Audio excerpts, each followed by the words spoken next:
I recently met Father Frank Pavone, the director of Priests for Life, at a pro-life evening here in Auburn, Alabama. Well, little did I think that because of that meeting, I'd be writing and recording what I believe is one of the most important songs I've ever been involved with. Well, unfortunately, Father Pavone can't be with us in the studio today. He's been appointed to the Pontifical Council for the Family at the Vatican, and he has asked that we keep his work there in our prayers. But I was able to meet up with him before he left for Rome so that he could tell you what he told me that evening in Auburn. Ever since my appointment as Director of Priests for Life in 1993, I've been talking to priests about the connection between the Eucharist and our fight against the evil of abortion. And in the course of speaking to priests about this and writing about it, I began to see more and more parallels between the gift of the Eucharist and the tragedy of abortion. The Eucharist really being the exact opposite of what abortion is and what abortion does. The Eucharist, for example, draws together the human family. Abortion drives it apart. The Eucharist is a sacrament of love.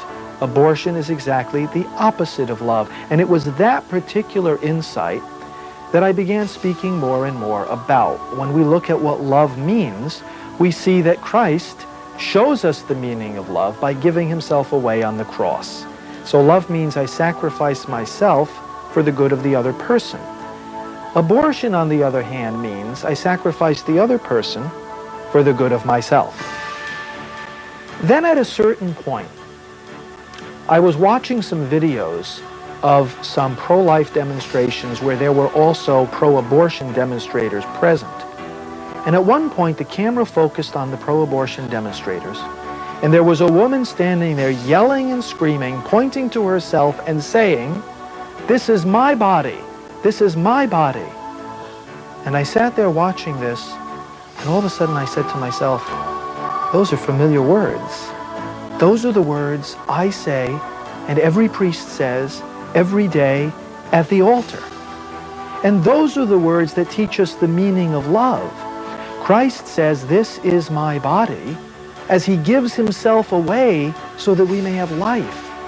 And here, this person was saying on the streets of America, standing up for abortion, she was saying, "This is my body, therefore I can have the baby killed."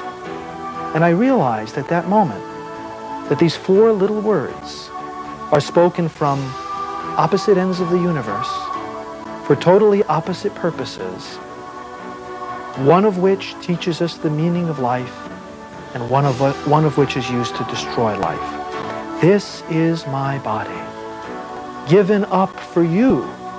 There our Lord teaches us that the reason we have our body and our choices and our lives is so that we can freely give ourselves away in love. Whereas others today turn those words inside out.